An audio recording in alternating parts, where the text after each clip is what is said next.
desperta, o mundo a girar. O livro de Endelion vai te guiar.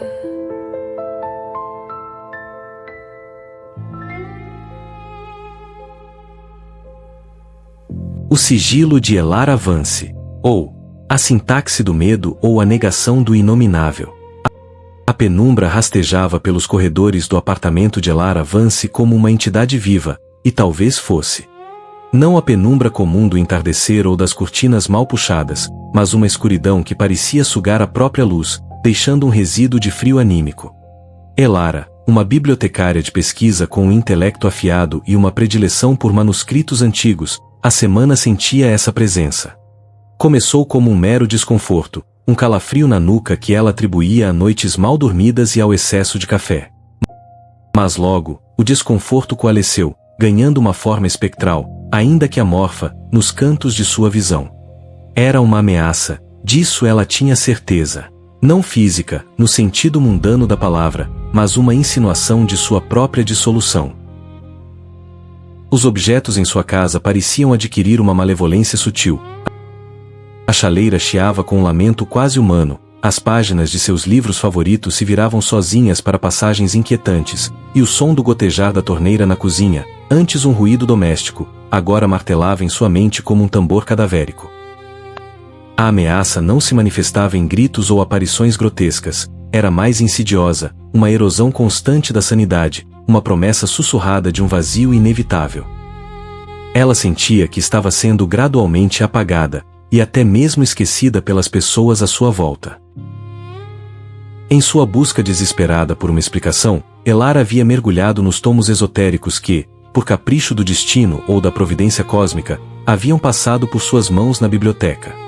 Ela não era uma adepta do oculto, mas a lógica fria de sua mente exigia uma resposta, mesmo que essa resposta residisse nos reinos do irracional. Foi em um tratado esquecido, encadernado em couro que parecia pele humana envelhecida, que ela encontrou uma passagem sobre a formalização do horror. A ideia era tão bizarra quanto sedutora, transformar o medo informe em uma estrutura lógica, em uma equação. Reduzir a ameaça a símbolos, a operadores, a variáveis. Tratá-la não como um demônio, mas como um problema a ser resolvido. Noites de insônia foram gastas com caneta e papel, rasurando, reescrevendo. Seus olhos, antes brilhantes e inquisitivos, agora carregavam olheiras profundas, mas uma nova centelha de determinação cintilava neles. Ela observava a sombra dançar na periferia de sua visão, a frieza que se intensificava cada vez que ela se aproximava de uma solução. "Que é essa coisa que me persegue?" ela murmurava. "É a ausência de ser? É a memória de um futuro não vivido? É a entropia da existência pessoal?" Finalmente, após uma semana de trabalho febril, com o cheiro de tinta e a tensão elétrica do desespero impregnando seu pequeno escritório, Elara Vance formulou uma série de símbolos, de quantificadores e predicados que, para um observador comum, seriam apenas rabiscos sem sentido. Para ela, era a essência destilada de seu algoz. Não a ameaça em si, mas a regra que ela impunha, a terrível transação cósmica que estava em andamento. Era uma implicação, uma sentença lógica que estava se tornando verdadeira. Ela observou, a tinta preta parecendo sugar a luz do abajur. A lógica era fria, brutal e impecável. Se existe um X tal que X é uma ameaça, X está perseguindo e X está consumindo Elara. Então para todo Y, se Y é uma entidade, Y não tem memória de Elara. Em suma, a própria existência de seu algoz garantia o seu completo esquecimento. Ela estava sendo apagada pela consequência de uma premissa. Mas Elara não era uma vítima, era uma lógica. Ela não usaria a regra inteira. Ela usaria a premissa.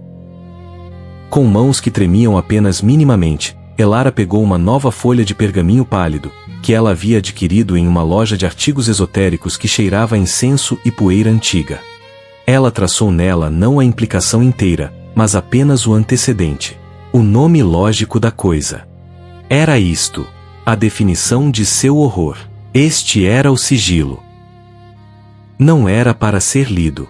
Era para ser negado. À medida que a última linha foi completada, o ar em seu escritório pareceu engrossar. O frio aumentou exponencialmente, e por um instante, uma imagem distorcida e sem forma coagulou diante dela. Não um monstro, mas uma ausência, um buraco no tecido da realidade, uma promessa de não ser. Era a proposição tornada visível, o portal para a regra que a consumia. Elara fechou os olhos, concentrando-se não na imagem do horror, mas na estrutura lógica que o definia. Ela visualizou a fórmula, o sigilo, como um endereço. E com a força de sua vontade, ela não o abraçou, ela o refutou. Ela abriu a porta para um mundo possível onde aquela proposição era falsa. Um universo onde a ameaça, como definida, simplesmente não se aplicava, não existia, não poderia existir. Ela imaginou o pergaminho, agora imbuído de sua intenção e da própria essência formalizada da ameaça, desprendendo-se, flutuando para longe, através de um abismo de tempo e espaço lógico, para um lugar onde essa combinação de símbolos simplesmente não fazia sentido, um lugar de irrelevância lógica, para um lugar de esquecimento absoluto, onde a própria proposição de sua existência estava sempre relegada ao absurdo. Quando Elara abriu os olhos, o frio havia diminuído. A sombra nos cantos do quarto ainda estava lá, mas era apenas sombra, desprovida de intenção, de agouro. O cheiro de metal e ozônio que vinha acompanhando a presença se dissipou, substituído pelo aroma familiar de seus livros e do chá de camomila que ela havia esquecido de beber. Ela olhou para o pergaminho. A fórmula estava ali, mas agora parecia inerte, apenas tinta sobre papel. Era um mapa de um lugar que não existia mais, uma descrição de uma criatura que havia sido banida não pela força, mas pela lógica. Ao tornar a premissa falsa, a implicação da maldição tornou-se apenas trivialmente verdadeira, mas inofensiva. O gatilho jamais poderia ser puxado. Na manhã seguinte, Elara Vance acordou com o sol filtrando-se pelas cortinas. Ela se sentia cansada, sim, mas era um cansaço físico de quem havia trabalhado duro, e não a exaustão da alma que a havia atormentado. A chaleira apitou com um som alegre, o gotejar da torneira era apenas o gotejar da torneira.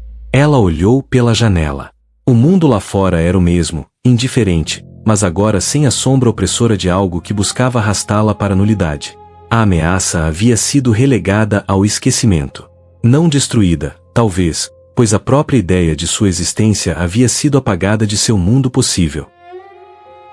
Elara sentiu um alívio profundo, tingido com a leve náusea de quem vislumbrou a borda do abismo. Ela sabia que havia manipulado algo muito além de sua compreensão total, algo que dançava nos limiares da razão e do impensável.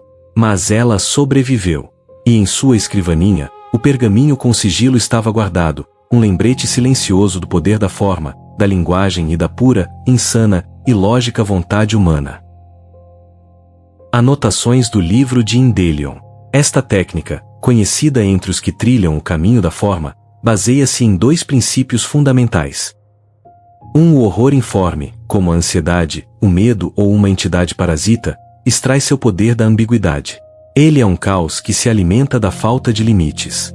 A lógica simbólica é um dos antídotos para o caos, é uma das linguagens mais rigorosas e limitantes que a mente humana concebeu.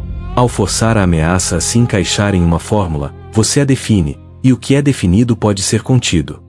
2. A realidade não é monolítica. Ela é um feixe de possibilidades lógicas. Ao criar a fórmula, o sigilo, o magista não está apenas descrevendo a ameaça, ele está criando um endereço. O culto desperta, o mundo a girar. O livro de Endelion vai te guiar.